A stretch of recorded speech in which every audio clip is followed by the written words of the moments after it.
Start करो, लिख दो इंड्यूस्ड चार्ज, इंड्यूस्ड चार्ज। ये मैंने आपको बता दिया था। वैसे इंड्यूस्ड चार्ज जो होता है डेल्टा क्यू, ये होगा flux change in flux divided by resistance of the coil, clear है क्या बात? तो इंड्यूस्ड चार्ज डेल्टा क्यू बराबर डेल्टा फाई अपॉन आर होता है। कैसे आएगा मैं ये बता देता हूं आपको कि जैसे मानिए कोई लूप है, ये इस टाइप की लूप है और इससे फ्लक्स चेंज हो रही है।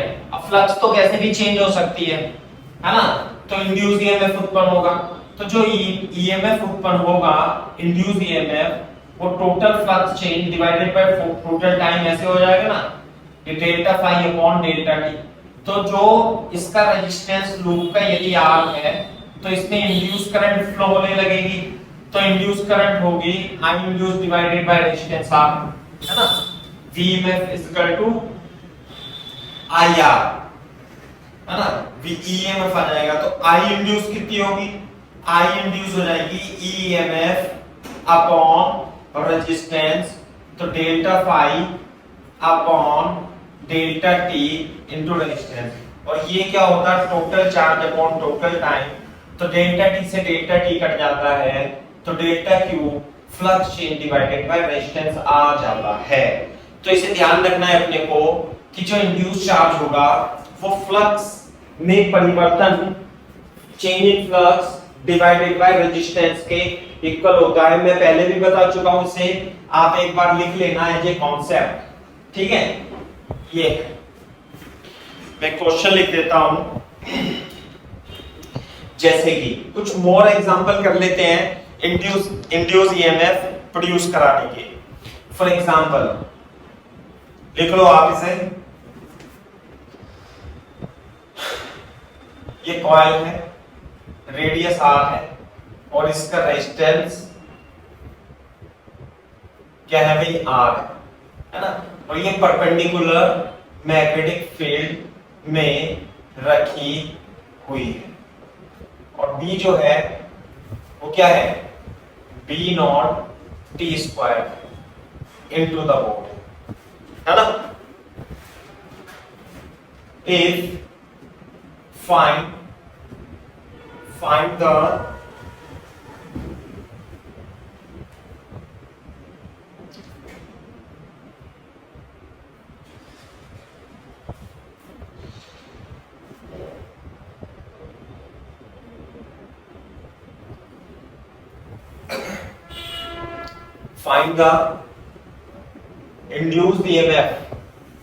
induced EMF in the coil and induced current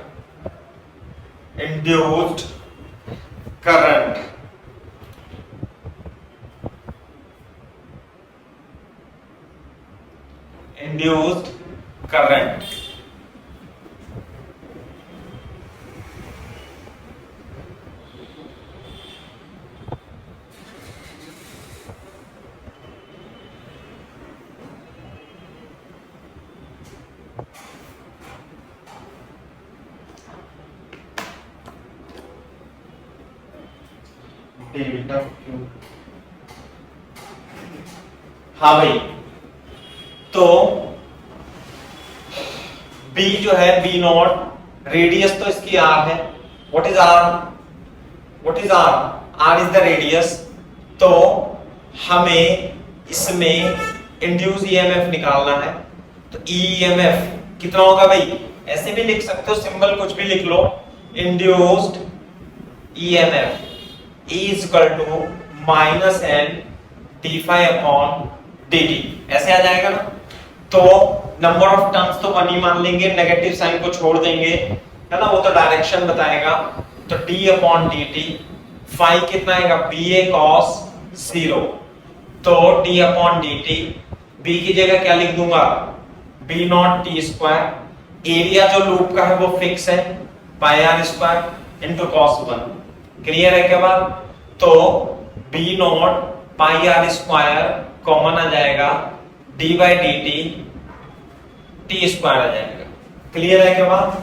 तो जो इंड्यूस ईएमएफ आएगा वो कितना आएगा, B not pi are square two T आ जाएगा। यानी कि इंड्यूस ईएमएफ बी कांस्टेंट नहीं है, मतलब जो इसके अंदर बैटरी बनेगी इंड्यूस ईएमएफ की वो भी कांस्टेंट नहीं है, वेरिएबल है, 2b naught pi are square t. Copy करो यहां तक।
हाँ भाई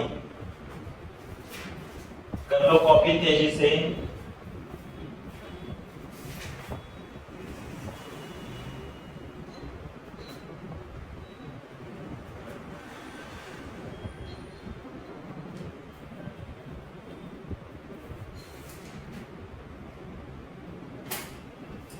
इंड्यूस ईएमएफ भी इसमें वेरिएबल है, ये ध्यान रखना।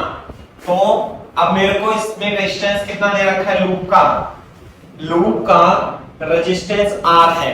बोर्ड पे देखो, लूप का रेजिस्टेंस R है, तो कहीं भी रेजिस्टेंस बना दो इसका ऐसे करके, सही है क्या बात?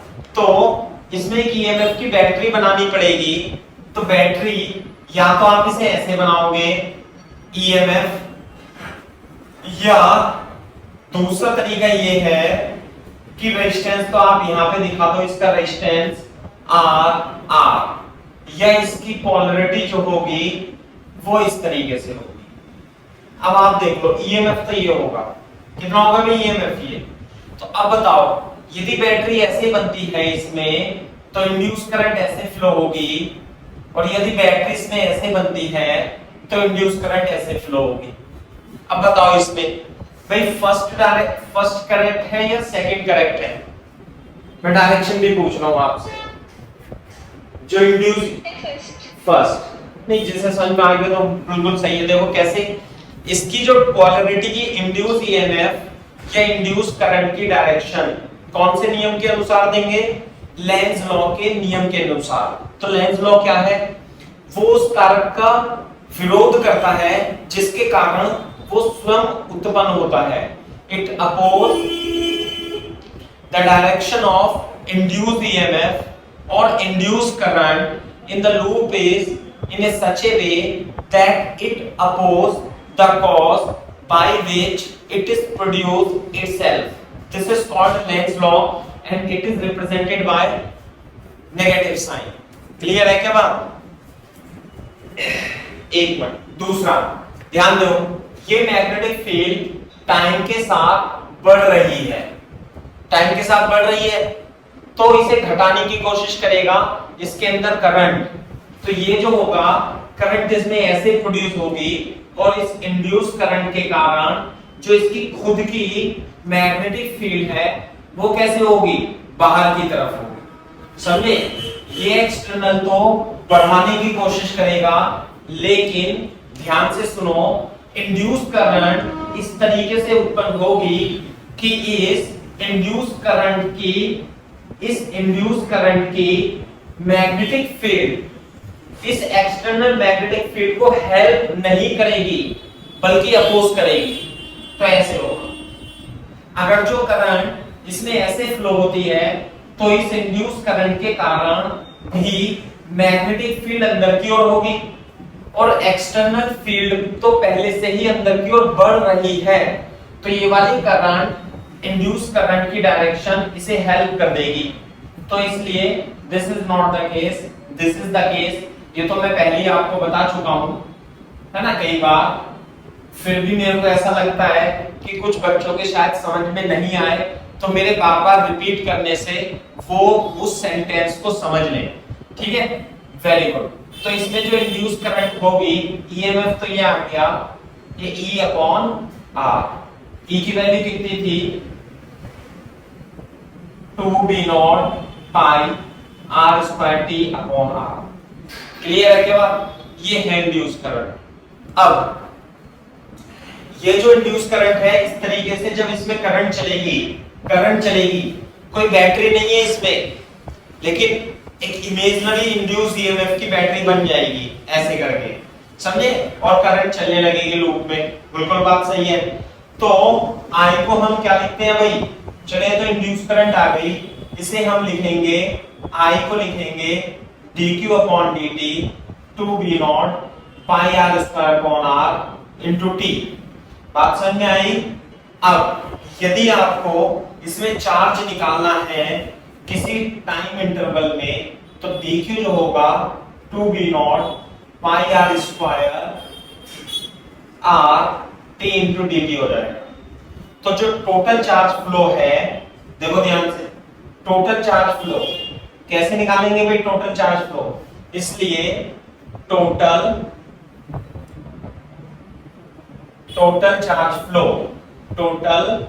चार्ज फ्लो कैसे निकालेंगे भाई?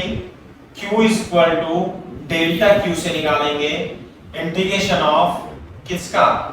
2b0 pi are square upon r into t D T.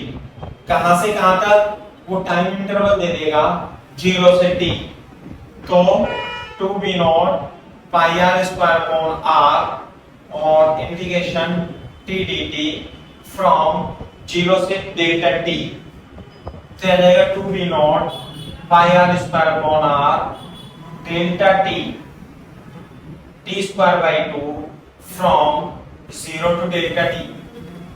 तो जो चार्ज फ्लो होगा वो कितना आ जाएगा भाई? 2b0 pi are square upon r, है ना, और डेल्टा t का होल स्क्वायर अपॉन 2, ऐसे आ जाएगा। लिख देता हूं मैं यहां पे, डेल्टा t का whole square upon 2। This is the charge flow.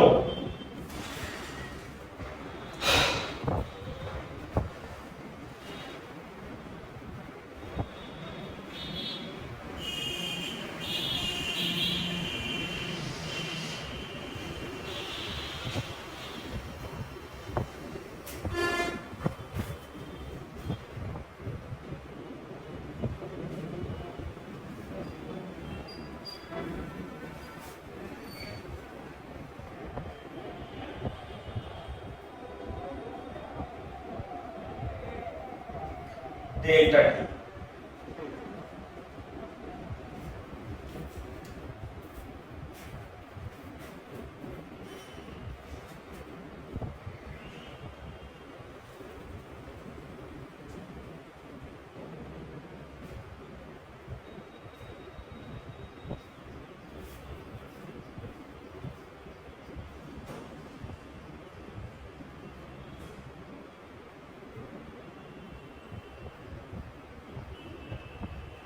हाँ भाई, कॉपी कर लो फटाफट। जब कॉपी कर लेना तो बोल देना डन सर।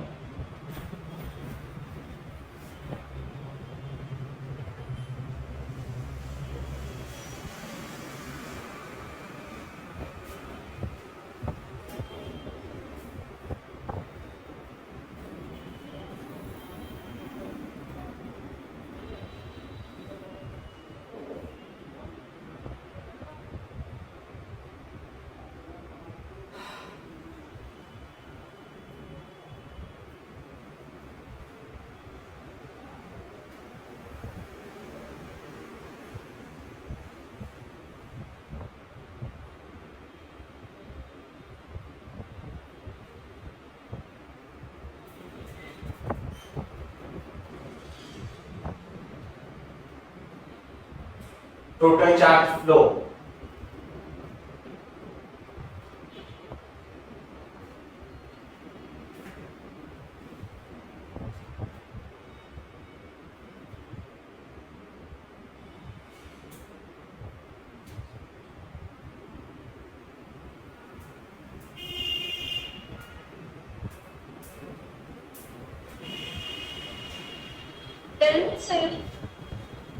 Very good. हाँ भाई प्रज्ञा दिशा आपने कॉपी कर लिया बेटा?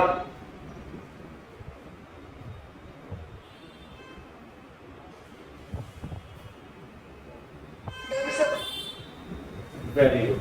चलो अब देखो थोड़ा सा और सिंप्लीफाई करेंगे। वैसे तो क्वेश्चन में उसने इंड्यूस ईएमएफ ये पूछा था, इंड्यूस करंट ये पूछी थी, लेकिन मैंने आपको एग्जांपल देने के लिए इंड्यूस चार्ज भी बता दिया। तो इंड्यूस चार्ज थोड़ा सा और सिंप्लीफाई कर लूं मैं। हाँ भाई 2 से 2 कट जाएगा देखो। तो जो चार्ज फ्लो है इंड्यूस चार्ज फ्लो वो कितना जाएगा, B not pi are square delta T का स्क्वायर अपॉन आर आ जाएगा। इसे थोड़ा ध्यान से देखेंगे, B not delta t square into pi are square upon r ये है। अगर जो आपसे इस क्वेश्चन में चार्ज फ्लो डायरेक्ट पूछता तो एक तो तरीका ये है कि जब आपसे चार्ज फ्लो पूछे डेल्टा टी में, डेल्टा टी टाइम में कितना चार्ज फ्लो हुआ, तो आप क्या करोगे, पहले ईएमएफ निकालोगे, फिर करंट निकालोगे, फिर उसका इंटीग्रेशन करके ये सब करके चार्ज फ्लो निकाल लोगे। एक दूसरा तरीका मैंने आपको फॉर्मूला लिखाया था कि चार्ज फ्लो यानी इंड्यूस्ड चार्ज आप डायरेक्ट निकाल सकते हो, और क्यू इंड्यूस जो होगा या चार्ज फ्लो जो होगा वो क्या होता है, change in flux delta phi divided by resistance कर देना। डेल्टा फाई मतलब फ्लक्स में चेंज, कितने टाइम में फ्लक्स में चेंज, 0 से डेल्टा टी। ध्यान से देखो, अगर जो मैं इसमें देखूंगा तो फाई 1 यानी कि फ्लक्स 1 कितनी होगी, t बराबर 0 है ना, कहां से कहां तक, t equal to 0 to t equal to delta t तक आपको चार्ज फ्लो निकालना है, चार्ज फ्लो फाइंड करना है। तो पहले t बराबर 0 पर फ्लक्स 1 लिखूंगा, तो t बराबर 0 पर मैग्नेटिक फील्ड कितना हो जाएगा, 0। तो इससे लिंक फ्लक्स कितनी आएगी, 0। सही है। दूसरी बात t इक्वल टू t1 से t2 तक जो फ्लक्स 2 लिखूंगा, फ्लक्स कितनी होती है, b इंटू ए।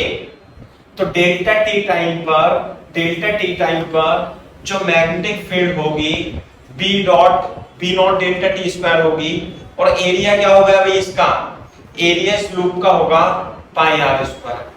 तो आप मेरे को डेल्टा फाई बता सकते हो, हाँ बता सकते हैं। डेल्टा फाई जो आएगा वो कितना आएगा, फाई 2 माइनस फाई 1, मैग्नीट्यूड में लगा देंगे, तो बी नॉट डेल्टा टी का square into pi are square minus 0।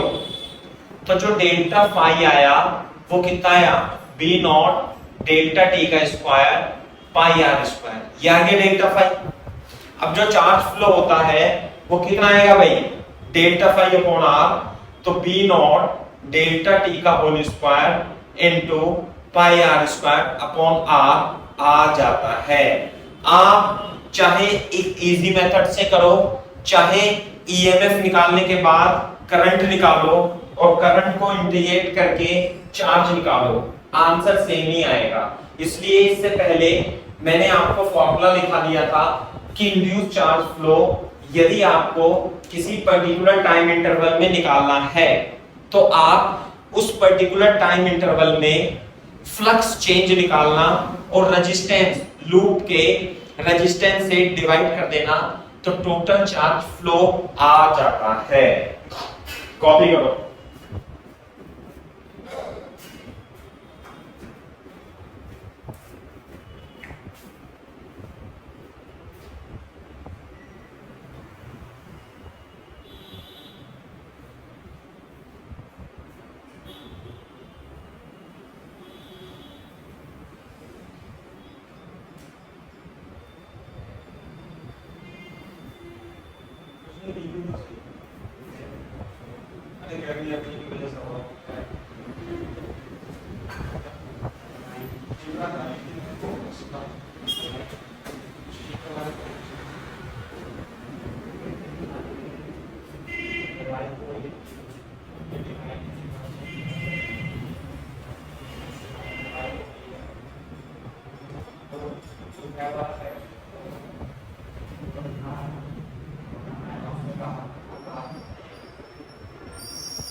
हाँ भाई, बात समझ में आ रही है? नहीं, ये डायरेक्ट फॉर्मूला भी है बेटा, इंड्यूस चार्ज निकालने का फॉर्मूला। चार्ज फ्लक्स में चेंज निकाल करके टोटल रेजिस्टेंस, लूप के रेजिस्टेंस से डिवाइड कर दो तो आपको टोटल चार्ज फ्लो निकल जाता है।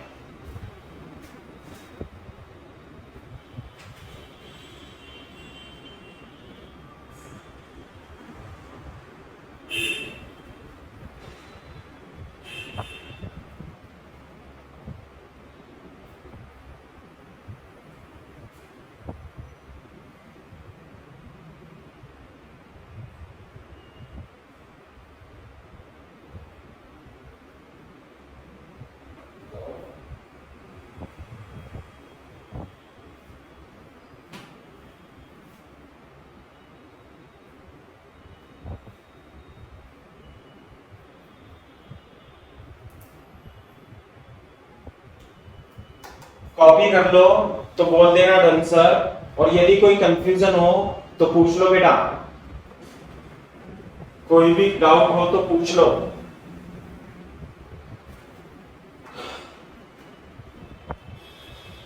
तो ये मैंने आपको बताया कि चार्ज फ्लो निकालोगे तो टोटल फ्लक्स में चेंज करके उसके रेजिस्टेंस से भाग दे देना, रेजिस्टेंस से डिवाइड कर देना तो चार्ज फ्लो आ जाता है। दूसरा तरीका, ईएमएफ फाइंड करके इंड्यूस करंट फाइंड करो, आई को dq अपॉन dt करो और फिर निकाल दो।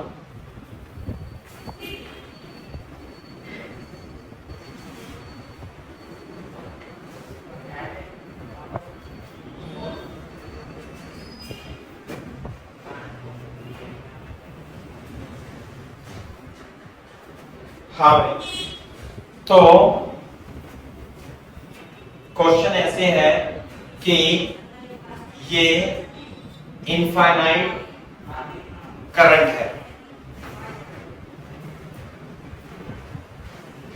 ये इनफाइनाइट करंट कैरिंग वायर है और इससे ए दूरी पर एक स्क्वायर लूप रखी हुई है ना भाई, और उस साइड ए है और जो इसमें करंट है वो भी वेरिएबल है। करंट कितनी फ्लो हो रही है भाई इसमें, I equal to I naught t, है ना। तो आपको इस लूप है ए बी सी डी, है ना। Find the induce current in the loop, induce current in the loop if in the loop ABCD if its resistance is R। इसका resistance कितना है भाई, R है। तो आपको इसमें इंड्यूस करंट निकालना है। क्लियर है क्या बात?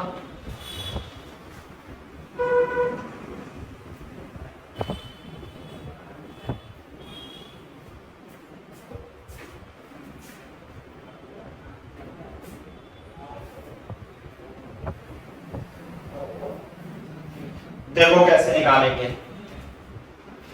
रेजिस्टेंस कितना है आप, करंट जो है वो कांस्टेंट नहीं है, वो करंट लगातार बढ़ती जा रही है। करंट लगातार बढ़ती जाएगी तो इसका मैग्नेटिक फील्ड भी लगातार बढ़ता जाएगा। कैसे?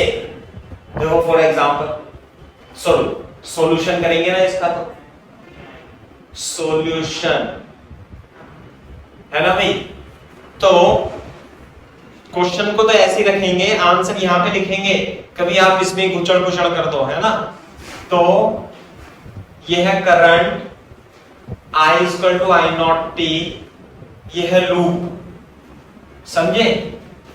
तो सबसे पहले हमें यह देखना होगा कि यहां पे मैग्नेटिक फील्ड अंदर की ओर होगी, ऐसे करके यू मैग्नेटिक फील्ड अंदर की ओर होगी, और ये जो मैग्नेटिक फील्ड है इनटू है, और क्योंकि करंट बढ़ रही है तो मैग्नेटिक फील्ड भी बढ़ेगी।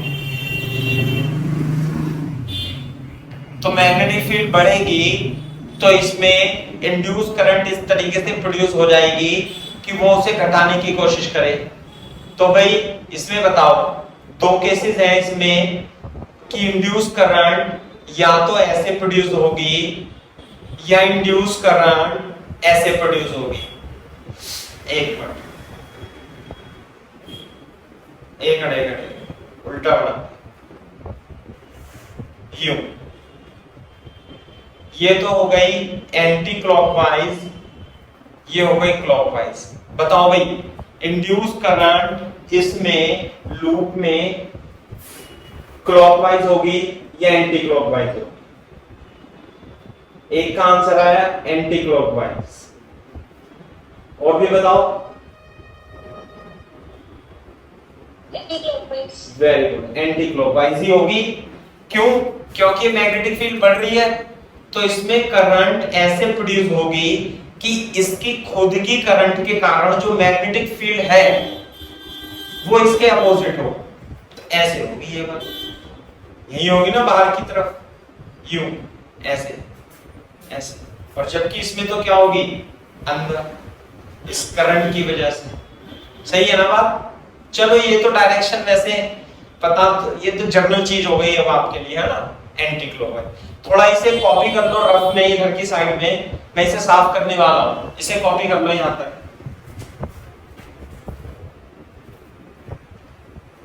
कॉपी कर लेना बेटा, फिर कैलकुलेशन भी करनी है। आधी कैलकुलेशन तो मैं तुम्हें करा चुका हूं, पता है आपको। मैग्नेटिक फ्लक्स निकालनी है इससे ले, और फिर उसका d phi upon d t करना है, बस। करो कॉपी तेजी से।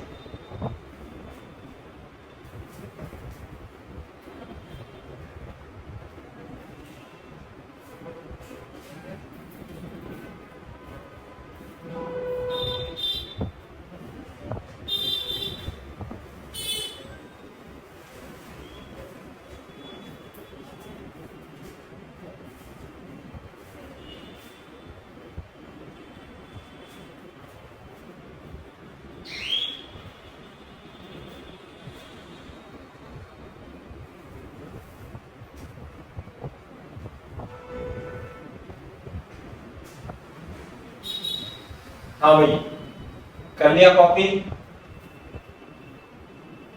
डन सर बोल देना ऐसे।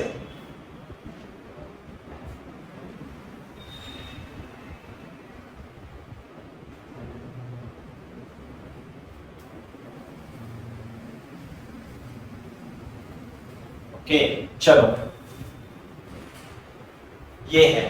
तो अब देखो हमें तो इसमें इंड्यूस ईएमएफ निकालना है, find the induce current, current निकालना है, तो करंट के साथ साथ हमें ईएमएफ भी निकालना पड़ेगा। तो कैसे करेंगे? पहले x डिस्टेंस पर dx विथ का एक एलिमेंट मान लेंगे, dx विथ का एलिमेंट मान लेंगे यहां पे, सही है भाई। तो इस पॉइंट पर जो b आएगा वो कितना आएगा बता सकते हो, mu naught I upon 2πx, और जो I है वो वेरिएबल है, mu naught I not t upon 2πx, यानी कि इस स्ट्रिप में है ना, ये जो dx विथ की आपने स्ट्रिप मानी है, ये यहां पर मैग्नेटिक फील्ड वेरिएबल है, तो मैं इस पूरी लूप का मैग्नेटिक फ्लक्स तो नहीं निकाल सकता, लेकिन इस छोटे से लूप में, इस छोटी सी स्ट्रिप में मैग्नेटिक फ्लक्स, छोटी सी मैग्नेटिक फ्लक्स d फाई तो जरूर लिख सकता हूं, और वो कितना होगा d इंटू डी ए, और डी ए cos 0, क्योंकि cos 0 क्या है सेम है, तो b कितना है भाई, mu naught I not upon 2πx into T. हाँ भाई, इसका एरिया कितना होगा, इसका एरिया स्ट्रिप का एरिया लंबाई गुना चौड़ाई, तो विड्थ कितनी है इसकी dx, विड्थ कितनी है dx, और ऊंचाई कितनी है a, तो a dx हो जाएगा, तो इनटू ये तो हो गया b, और dA की जगह क्या लिख लूंगा a dx, और cos 0 की जगह पर कॉपी करो यहां तक,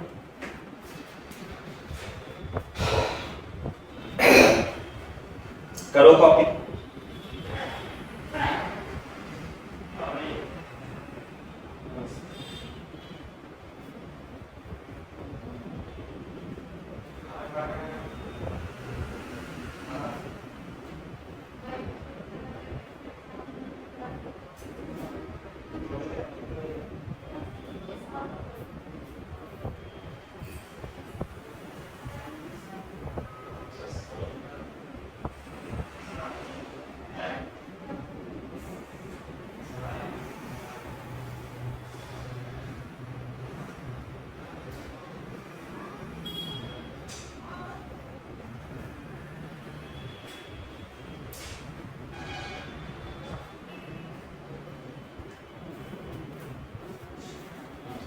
ADX, तो जो d फाई होगी फ्लक्स, d फाई वो होगी mu naught I not a upon 2πx into dt into t और dx।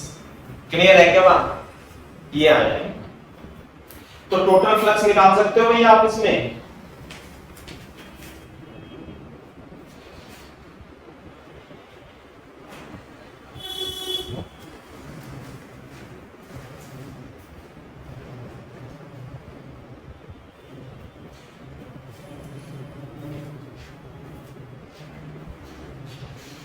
टोटल फ्लक्स ऐसे निकालेंगे, total flux linked with this loop at particular time t। हाँ भाई, कैसे निकालेंगे, टोटल फ्लक्स जो होगी वो इंटीग्रेशन ऑफ डी फाई हो जाएगी, यानी इसका इंटीग्रेशन कर देंगे D phi.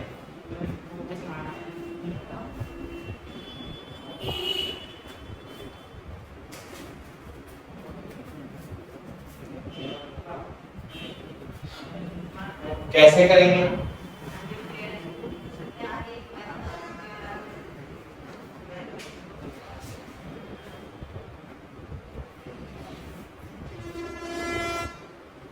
Phi total is equal to mu not I not a t upon 2πx है ना, और dx का इंटीग्रेशन कर देंगे तो mu not I not A upon 2π into T dx upon x।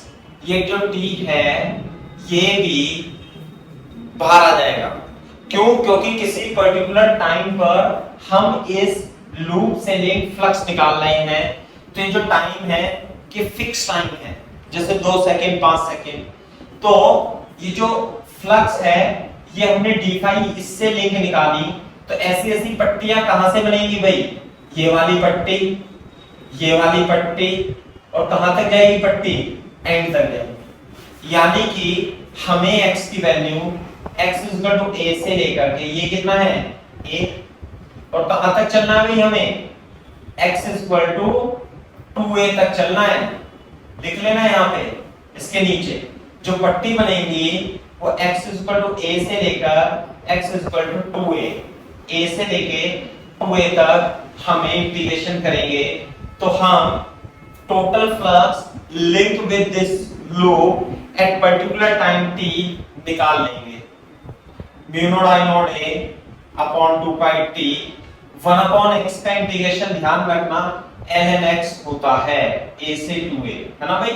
क्या integration of 1 upon x dx is equal to ln x, इस चीज को ध्यान रखें।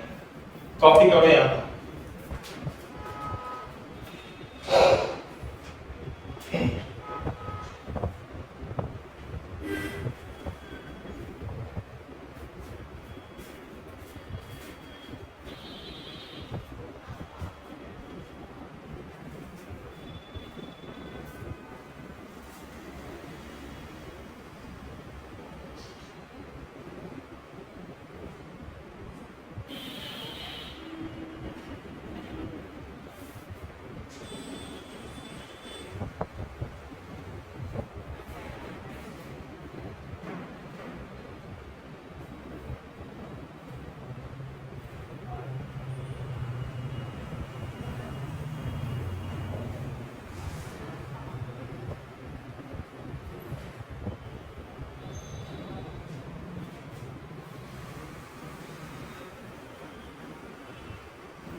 सही है क्या बात। तो पहले अपर लिमिट रखेंगे फिर लोअर लिमिट रखेंगे, है ना भाई। तो ये आ जाएगा mu not I not A upon 2 pi into T, कितना ln 2a minus ln a। तो ये भी फॉर्मूला होता है ln a minus ln b is equal to ln a upon b, ये याद रखना है अपने को। फिर जाएगा mu not I naught a upon 2 pi t into ln 2a upon a, 2a upon a से a कैंसिल हो जाएगा, तो जो टोटल फ्लक्स आएंगी, total flux as a function of time t, total flux as a function of time t mu not I naught a upon 2 pi t, सही है बात, into ln 2 आ जाए, क्या जाएगी total flux. Total flux link with this loop ABCD, इतना आ जाएगा।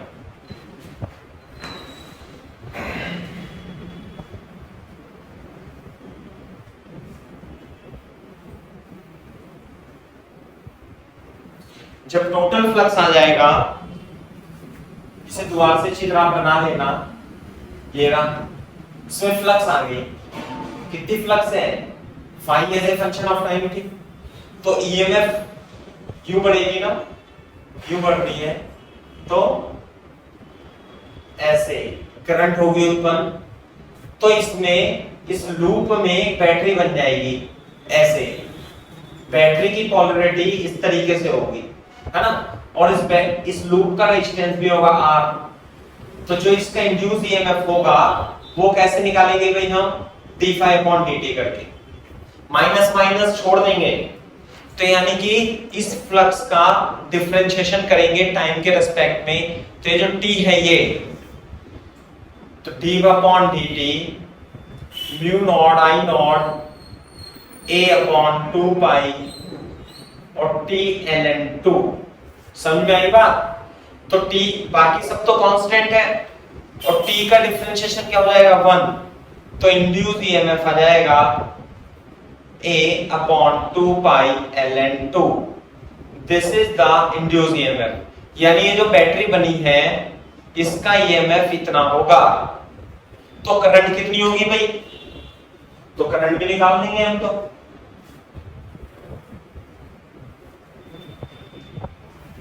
Current कैसे निकालेंगे? इंड्यूस्ड करंट I इसको E अपॉन R है ना। रेजिस्टेंस कितना है R, तो I इंड्यूस इसमें इस तरीके से फ्लो होगी। Induced mu naught I not A upon 2 pi R ln2 is the correct answer. This is the induced current. समझ में आ गया बात?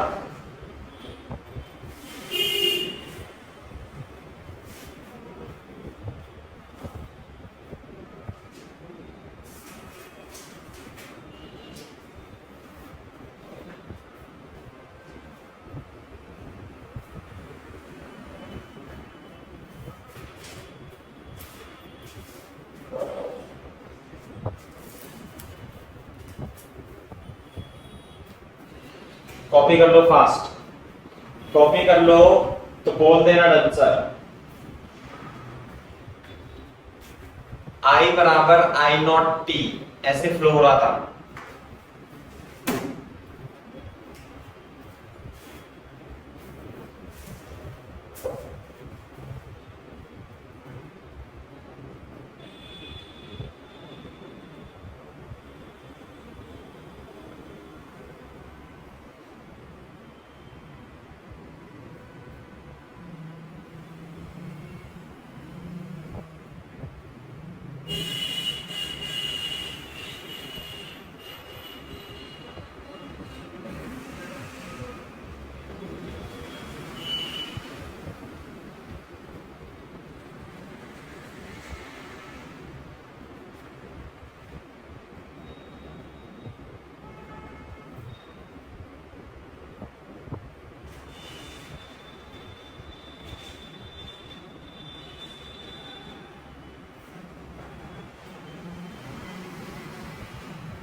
हाँ भाई, अरे कॉपी कर लिया करो तो बता दिया करो।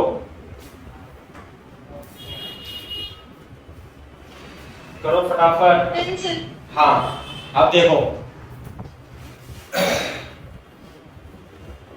ये तो मतलब इसमें तो एरिया भी कांस्टेंट था, केवल मैग्नेटिक फील्ड टाइम के साथ चेंज हो रहा था, है ना। तो इस केस है एक, इसमें एक और क्वेश्चन है, लिखो question. radius of a circular ring is shrinking at a rate 1 millimeter per second, and this loop is placed in uniform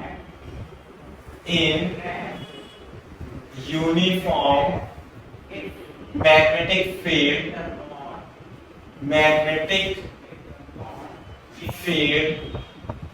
B is equal to 2 Tesla. Then find induced EMF of find induced EMF of ring when its radius is 2 centimeter.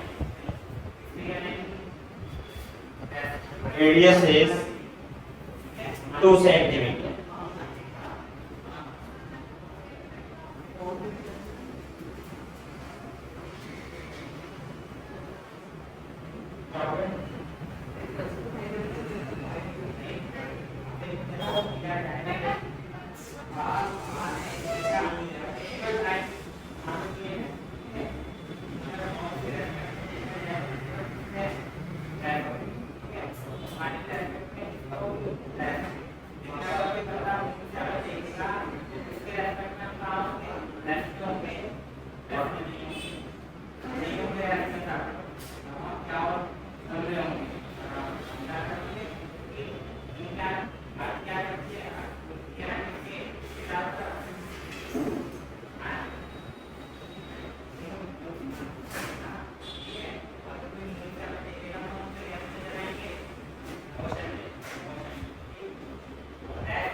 हाँ भाई, कैसे करेंगे question को देखो।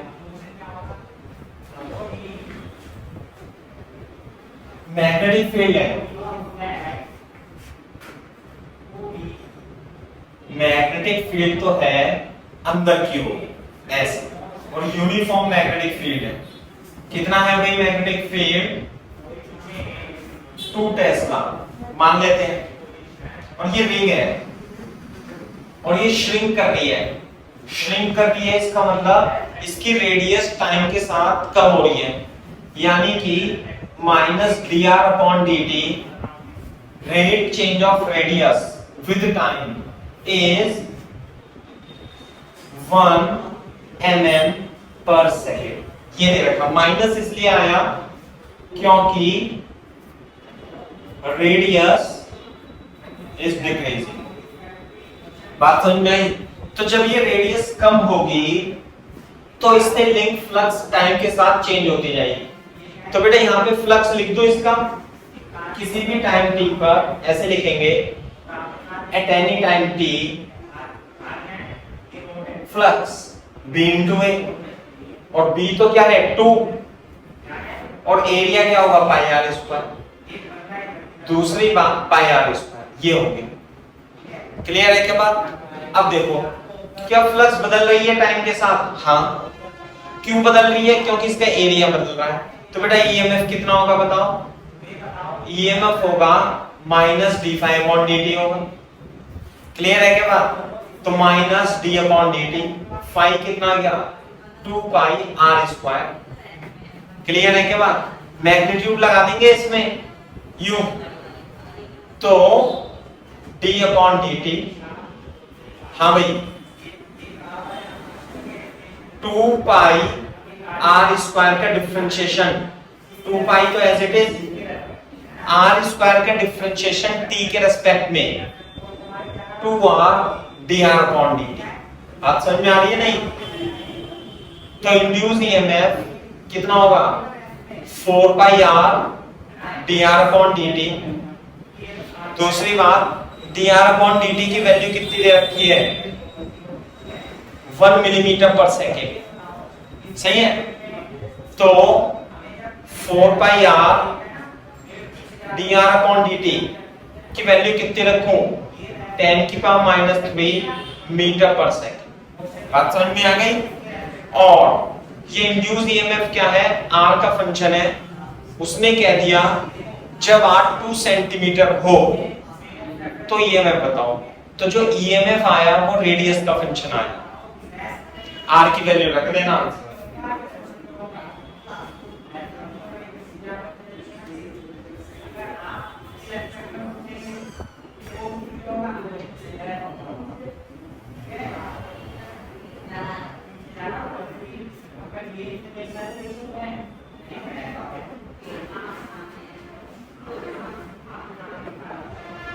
तो जो EMF आया इसमें जो ईएमएफ आएगा वो रेडियस इसका फंक्शन आएगा। तो r is equal to 2 centimetre यानी 2 की पावर -2 मीटर रख लेंगे। तो 2 सेंटीमीटर पर जो ईएमएफ आएगा 4 पाई इंटू 2 इंटू 10 की पावर -2 इंटू 10 की पावर -3 यानी 8 पाई इंटू 10 की पावर -5 वोल्ट ईएमएफ आ जाएगा।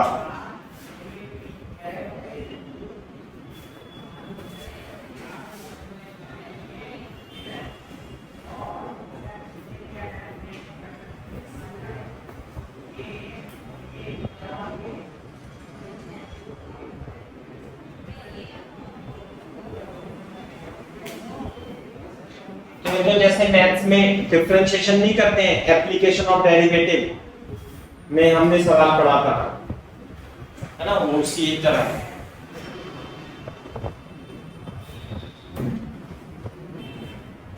कॉपी कर लो फास्ट, बता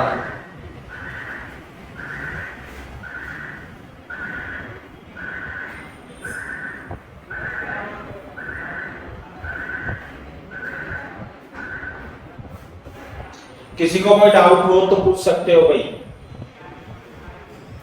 फिर मैं आपको कॉन्सेप्ट बताता हूं।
हाँ भाई, हो गया कॉपी बच्चों?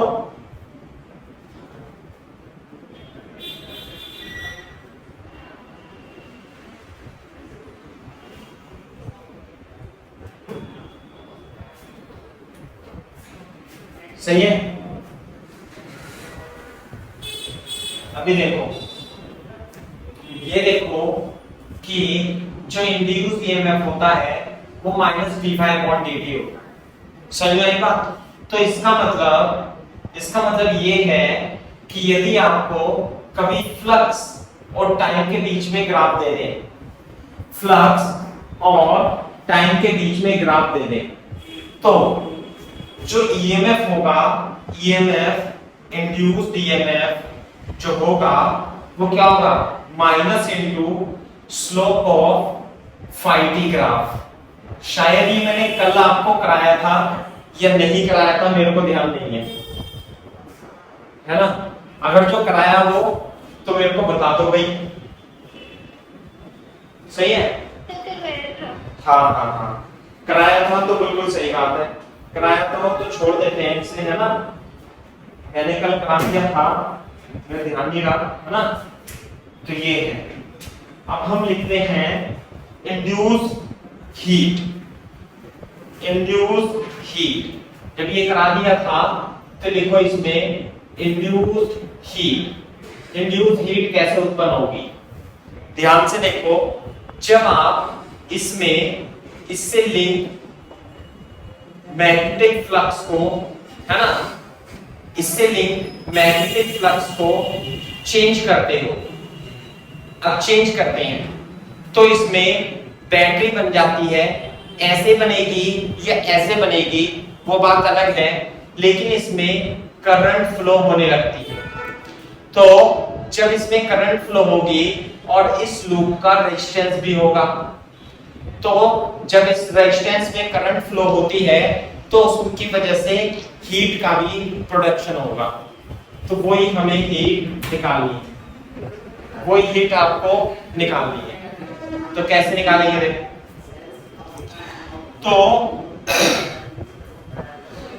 हीट का फॉर्मूला जो होता है DH equal to I square R into DT, है ना, इंड्यूस हीट। सो हीट जो होती है ना DH, पावर क्या होती है, अरे power equal to V square upon R, I square R, V into I, ऐसे होती है ना पावर। यदि बैटरी लगी हो 20 वोल्ट की तो पावर को क्या लिखते हैं हम, DH upon DT। Heat produce per unit time is called power. तो DH को हम लिख लेंगे V square R upon DT, I square R into DT, VI into DT। ये 9th क्लास में भी था, है ना, पहले भी पढ़ाया था आपको। तो इन दोनों को यदि मैं साथ में ले लेता हूं, DH is equal to I square R into DT। कहने का मतलब है इसमें यदि करंट I फ्लो हो रही है तो DT टाइम में इसमें जो हीट प्रोड्यूस होगी, DT हीट, DH हीट, कितना, DH heat will produce in DT time. Clear है क्या बात? तो DH हो गई, तो टोटल हीट कैसे निकालेंगे भाई? अरे टोटल हीट तो इंटीग्रेशन से निकाल देंगे, सही है ना। तो total heat I square R DT निकाल देंगे 0 से लेके T तक। तो इस प्रकार से आप हीट निकाल सकते हो, या टाइम की लिमिट T1 से T2 तक आप कर सकते हो। तो ये जो लूप है ये गर्म भी हो जाएगी, समझे, ये लूप गर्म हो जाती है हीट की वजह से। तो कितनी हीट निकलेगी I स्क्वायर R DT से आप निकाल सकते हो।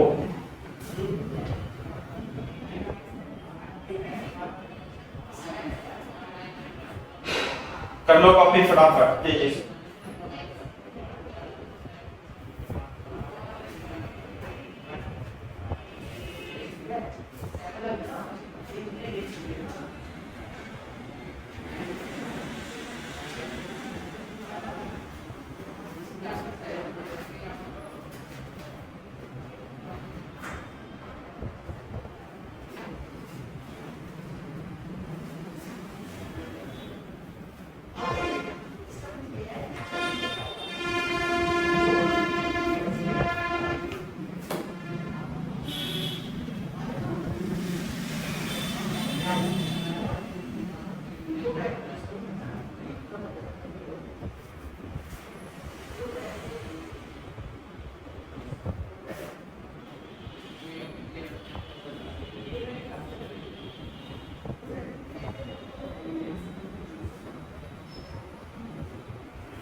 क्वेश्चन लिख लो।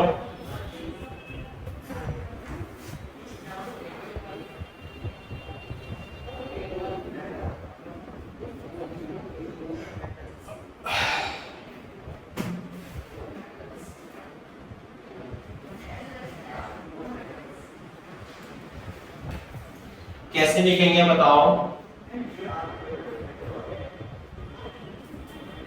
हाँ भाई, फ्लक्स दे रखा है तो सबसे पहले तो हम इंड्यूस ईएमएफ निकालेंगे d∅dt से, है ना, माइनस लगा के। तो d∅dt t स्क्वायर का इंटीग्रेशन 2t, तो इंड्यूस ईएमएफ आ गया 2t। तो करंट कितनी आएगी E/R, 2t अपॉन रेजिस्टेंस कितना है 2 ओम। तो करंट आ गई इसमें t, यानी कि current as a function of आ गई t। तो जब करंट आ गई इस लूप में, जो करंट फ्लो हो रही है ना, वो टाइम के साथ है। और यहाँ पे रेजिस्टेंस है, कितना रेजिस्टेंस है भाई, 2 ओम का रेजिस्टेंस है। R = 2 ओम। तो जो टोटल हीट प्रोड्यूस होगी, हीट प्रोड्यूस जो होगी HAT हीट, वो T1 से T2 I²R dt के इक्वल होती है। तो T1 कहां पे है, 2 से 4 सेकंड तक। और I की जगह क्या लिख लेंगे, I की जगह T, रेजिस्टेंस की जगह 2 dt लिख लेंगे। कॉपी करो।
ठीक है भाई,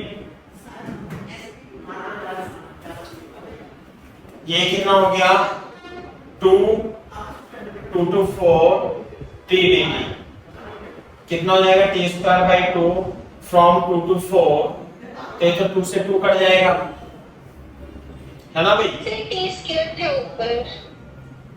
हाँ, ये आई है तो t² है ऊपर, t²।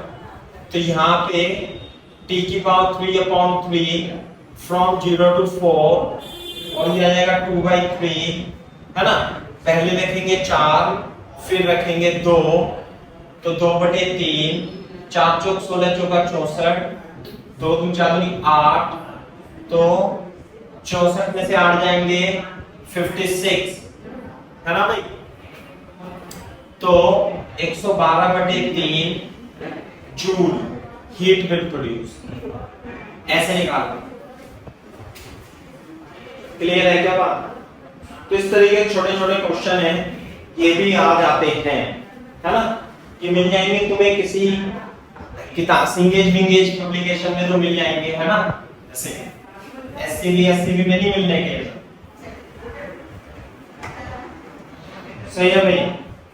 अब देखो एक क्वेश्चन और है। क्वेश्चन ऐसे है ये यहां पर मैग्नेटिक फील्ड, सही है, और भी है, और इसकी विड्थ है 2a, एक लूप है और ये स्क्वायर लूप है, स्क्वायर लूप ABCD है ना भाई, ABCD, और ये 20 स्पीड से चली आ रही है ना, और इसके अंदर जाती है, और इसके अंदर जाती है ऐसे ऐसे ऐसे करके, फिर थोड़ी देर में बाहर भी आ जाती है ऐसे। तो आपको मैं लिख देता हूं question, a conducting loop ABCD is moving with constant speed,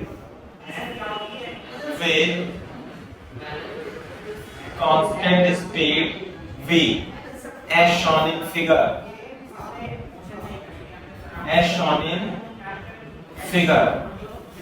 draw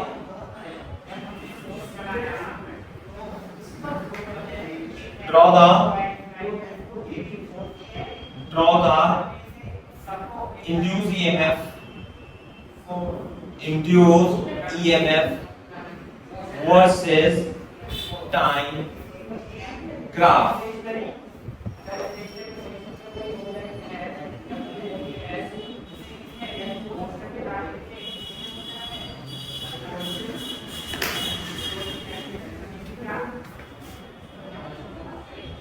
Draw the induced EMF versus time graph. ऐसे जा रही है, ये तो है ही नहीं, मतलब लूप ऐसे आ रही है, इसके अंदर एंटर करती है, फिर निकल जाती है। Assume, ऐसे लिखेंगे, assume at t is equal to 0, loop is just entering,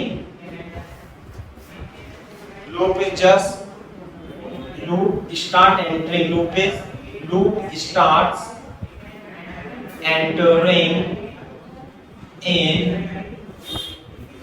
magnetic field, t बराबर 0 पर लूप इसके अंदर घुसना चालू करती है, तो आपको मैग्नेटिक फील्ड वर्सेस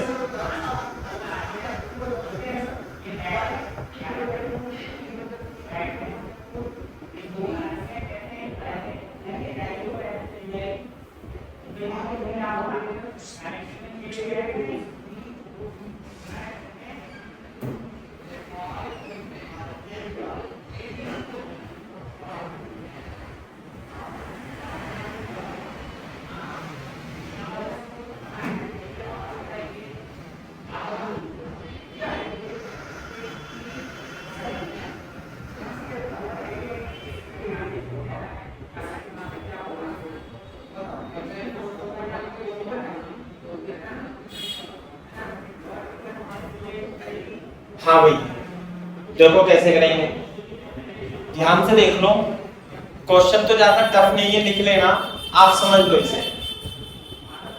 जब ये लूप इसके अंदर एंटर करना चालू करेगी, मान लिया ये स्क्वायर लूप है, जब ये इसके अंदर एंटर करना चालू करेगी तो यहाँ पे तो मैग्नेटिक फील्ड कितना है 0, यहाँ भी मैग्नेटिक फील्ड कितना है 0, तो जब ये ऐसे चल रही थी तो यहाँ पे तो कोई इंड्यूस्ड ईएमएफ उत्पन्न नहीं होगा, लेकिन जैसे ही ये लूप इसके अंदर एंटर करना चालू होगी तो इस लूप से लिंक फ्लक्स इंक्रीज होना चालू हो जाएगी। समझ में आएगा? जब इस लूप से लिंक फ्लक्स ABCD इंक्रीज होना चालू हो जाएगी तो इसमें इंड्यूस करंट इस तरीके से प्रोड्यूस होगी कि वो उस फ्लक्स को डिक्रीज करने की कोशिश करे। समझ में आई बात? यहां बना देना, यहां पे सारे में बी है, यहां पे क्या है मैग्नेटिक फील्ड, ऐसे यूं यूं यूं। तो बोर्ड पे देखो, मान लिया किसी समय ये x डिस्टेंस है, तो ये डिस्टेंस जो है x बढ़ रही है dx अपॉन dt v के हिसाब से। तो यदि एट एनी टाइम में इसका एरिया देखूं, एरिया, तो एरिया क्या आएगा a इंटू एक्स आएगा। तो इस लूप से लिंक फ्लक्स जो होगी वो b, ये तो b नॉट है भाई, यहाँ पे मैग्नेटिक फील्ड लिख लेना b नॉट अंदर की ओर, है ना। तो मैग्नेटिक फील्ड है b नॉट और एरिया क्या आएगा, ये वाला एरिया कितना आएगा x इंटू a क्या है इसकी लंबाई। समझ में आई बात? तो ध्यान से देखो, इसलिए इंड्यूस ईएमएफ जो होगा dy upon dt, dy upon dt x into a। सही है क्या बात? तो b नॉट a तो कॉमन आ जाएगा, dx upon dt, dx upon dt जो होगी स्पीड, तो induce EMF b not a b हो जाएगा। साथ में यहां पर एक माइनस चिन्ह लगा लेना आप, ऐसे। क्लियर है क्या बात? तो जब तक ये लूप इसके अंदर पूरा एंटर नहीं करेगी, जब तक ये लूप इसके अंदर पूरा एंटर नहीं करेगी ऐसे करके, तब तक इसमें इंड्यूस ईएमएफ उत्पन्न होगा इस तरीके से। और ये क्या है कांस्टेंट, क्या है भाई ये कांस्टेंट। कॉपी करो यहां तक, जल्दी से कॉपी करो।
सही है ना? तो ऐसे कर देंगे। अब ध्यान से देखो, काम का डस्टर, ये देखो, तो जो ईएमएफ होगा इसे तो मैं साफ कर देता हूं। ध्यान से देखो भाई कि मैं इसके जस्ट नीचे बना रहा हूं। जब लूप इसके अंदर एंटर कर रही होगी तो कितना टाइम लगाएगी, अरे कितना टाइम लगाएगी इसके एंटर करने में। स्पीड v से चल रही है तो s बराबर ut, टाइम बराबर s upon u, distance upon speed. अपन तो s बराबर ut लिखते हैं, तो डिस्टेंस कितनी हुई a, स्पीड कितनी थी v, तो t बराबर 0 से t बराबर a अपॉन v तक जो ईएमएफ रहेगा वो इस तरीके से रहेगा, इतना कितना minus B naught A B EMF रहेगा। क्लियर है क्या बात? अब देखो फिर ये लूप ऐसे ऐसे चलेगी तो इसमें कोई भी मैग्नेटिक फ्लक्स में चेंज नहीं होगा। जब ये लूप इसके अंदर कंप्लीटली आ चुकी होगी और ये ऐसे लूप चल रही है, तो लूप का एरिया भी कांस्टेंट है और मैग्नेटिक फ्लक्स भी कांस्टेंट है। तो यहां से लेके यहां तक, कहां से लेके कहां तक, इस पॉइंट से लेके इस पॉइंट तक जब लूप आएगी यहां तक आएगी। अरे मैं यहां बना देता हूं इसे, जब ये यहां पर आ गई होगी लूप ऐसे ऐसे ऐसे चले, तो इतने टाइम तक, फिर कितना टाइम लगेगा, इतना ही टाइम आगे भी लगेगा, तो 2a अपॉन v तक ईएमएफ क्या होगा, 0 ही होगा। ईएमएफ क्या होगा, 0 ही होगा।